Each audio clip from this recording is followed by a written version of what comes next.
E nós estamos agora próximos ao Congresso ASH 2023, que vai acontecer nos Estados Unidos, em San Diego, e eu trouxe alguns dos principais trabalhos que eu selecionei em leucemia mieloide aguda, que serão apresentados nesse congresso.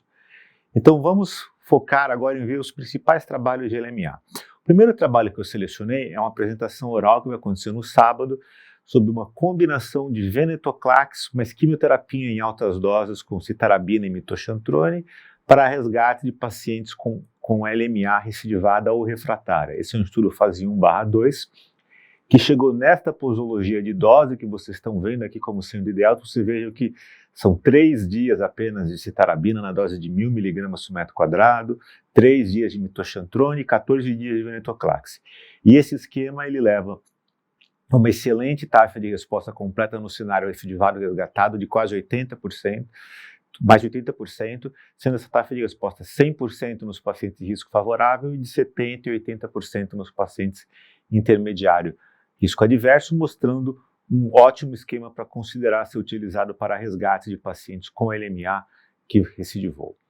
O outro trabalho é um trabalho também com venetoclax, mas é um pouco diferente, é um estudo fase 1, na qual eles procuraram avaliar se a combinação de venetoclax e PEG-crisantaspase, que é uma forma de esparaginase produzida por uma bactéria chamada Erwinia, se ela seria capaz de sobrepujar os mecanismos de resistência do venetoclax, e aparentemente sim, a depressão de glutamina acaba com algum dos mecanismos importantes para a resistência ao venetoclax, como expressão de proteínas antiapoptóticas, e a combinação levou a uma taxa de resposta completa de 29% nesse estudo fase 1. E eles estudaram diferentes doses de Erwinia associadas a venetoclax. É claro que um esquema que vai ser mais estudado no futuro. Esse é um outro estudo também de venetoclax, aqui combinando com enazidenib, que é um inibidor de EDH2, ou seja, um esquema totalmente oral de tratamento em pacientes com LMA com mutação do EDH2, que eram recidivados ou refratários, e esquema totalmente oral levou uma taxa de resposta completa de quase 60%, uma taxa de resposta global em torno de 70% aproximadamente, mostrando que é possível hoje você levar respostas em pacientes com LMA com um esquema de tratamento puramente oral. O outro esquema totalmente oral, agora mudando um pouco para a leucemia promielocítica aguda, é o esquema de arsênico mais atra mais ácido ascórbico. Aqui é uma diferença, atra mais arsênico é um tratamento que a gente já usa em leucemia mieloide aguda, do tipo M3, mas aqui a diferença é que o arsênico, que normalmente é aplicado na veia, aqui está feito por uma formulação oral, de uma indústria farmacêutica de Hong Kong. Essa é a posologia, vocês veem que é um pouco diferente do que é feito no esquema com arsênico intravenoso. As consolidações e as manutenções elas são mais curtas, de 14 dias apenas, porém tem mais ciclos. E a taxa de resposta completa foi de 100% e a sobrevida é muito boa, como vocês podem ver, mostrando que esse é um esquema que no futuro eu espero poder considerar como opção para tratar leucemia promielocítica aguda. Agora, mudando um pouco o foco, a gente vai falar da importância do tratamento preemptivo de uma recidiva molecular. Então a gente sabe que o monitoramento molecular ele é importante na promielocítica, e também é importante na leucemia core binding factor, na leucemia com mutação do NPM1, porém uma grande questão nesses outros dois tipos de leucemia é o que fazer quando você detecta uma recidiva molecular. E o que esse estudo fez foi monitoramento molecular dos pacientes nesses desses dois tipos de leucemia, core binding factor e NPM1, e avaliou o desfecho deles dependendo do tipo de tratamento. Então a gente pode ver no gráfico da direita que aqueles que tiveram uma recidiva molecular e foram tratados, que é a curva azul, tiveram uma melhor sobrevida, do que aqueles que tiveram uma recidiva molecular e não foram tratados apenas quando tiveram a recidiva morfológica. Então a gente pode ver que é melhor a gente tratar preemptivamente quando a gente detecta uma recidiva molecular, falando a favor da importância desse monitoramento. Ainda falando de doença residual molecular, esse é um estudo de pacientes com mutação do NPM1, que avaliou o impacto da doença residual molecular na indicação de transplante de medula óssea halogênico e comparou isso com a presença de mutação do FLT3 e TD. Qual é o contexto? Em geral, os pacientes com LMA com mutação do NPM1 que tem FLT3 e TD positivo são encaminhados para transplante. e também aqueles pacientes que são DRM molecular positivo. O que esse estudo procurou ver foi ver se algum desses critérios era mais importante que o outro. Então, o que eles viram que os pacientes que são NPM1 positivo, DRM positivo após a indução, eles se beneficiam de transplante halogênico em primeira remissão, que é a curva vermelha tracejada que vocês estão vendo no gráfico da esquerda. Já os pacientes que são NPM1 positivo, FLT3 e TD positivo, porém são DRM negativo após a indução, a realização de transplante não trouxe benefício em primeira remissão. Ou seja, na LMA com mutação do NPM1, parece que a DRM molecular, de acordo com esse estudo, é o mais importante fator determinante da necessidade de se realizar um transplante halogênico em primeira remissão. Agora, mudando novamente o foco, agora vamos falar de alterações genéticas. Esse estudo muito legal que foi feito para avaliar o perfil genético e preditores de sobrevida em pacientes negros com leucemia mieloide aguda.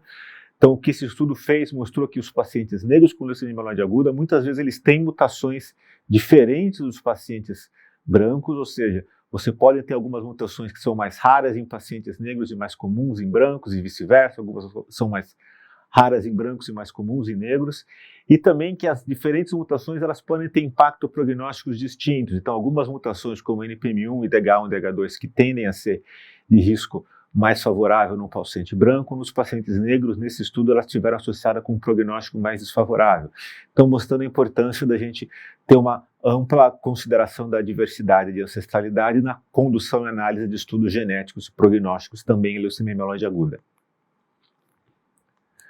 O próximo trabalho, falando também de mutações, é um trabalho espanhol, uma análise do estudo KILL. O estudo KILL é um estudo que avaliou quizartinib versus placebo em pacientes com LMA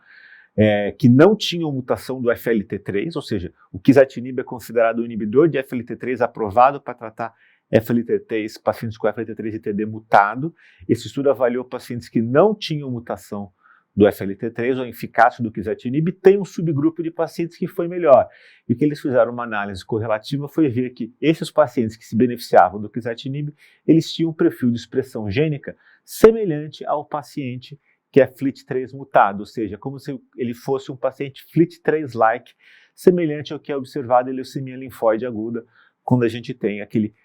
perfil de expressão gênica pH-like. Este é o penúltimo trabalho que eu vou mencionar, é o estudo do revumenib. O revumenib é uma droga que está se falando muito esse ano, é um inibidor de menina, que é uma molécula que é importante na fisiopatogenia de diversos tipos de leucemia aguda, tanto mieloide como linfóide, e esse estudo pivotal Augment 101, estudo fase 2, avaliou o revumenib em pacientes com leucemia aguda que tinham rearranjo do KMT2A e eram recidivados ou refratários. O que esse estudo mostrou foi uma melhora no resultado, uma boa taxa de resposta completa total em torno de 44% aproximadamente, uma taxa de resposta parcial de 24%, isso em pacientes que são recidivados refratários, o que é algo extremamente animador, dado que a gente está falando aqui de pacientes com LMA, recidivado refratário com fusão do MLL, que são pacientes que têm um prognóstico muito desfavorável. Eu acredito que esse estudo vai ser importante para levar à aprovação do revumenib para tratar pacientes com LMA com fusão do KMT2A e possivelmente vai servir de base para a condução de um estudo fase 3 no futuro. E o último trabalho é um trabalho para pacientes com mutação do IDH1, aqui uma análise de mundo real, em que a gente procurou responder a seguinte pergunta: o paciente que tem mutação do IDH1, que não é elegível à quimioterapia intensiva, ele se beneficia mais de fazer hipometilantes combinado com venetoclax ou hipometilantes combinados com ivosidenib? E aí, nessa análise, quem ganhou foi o ivosidenib, que levou uma melhor taxa de resposta, uma melhor sobrevida e também um pouco menos de toxicidade. É claro que esses dados são preliminares, a gente precisa de mais estudos ainda para concluir que o ivo é melhor do que o veneto nessa situação de mutação do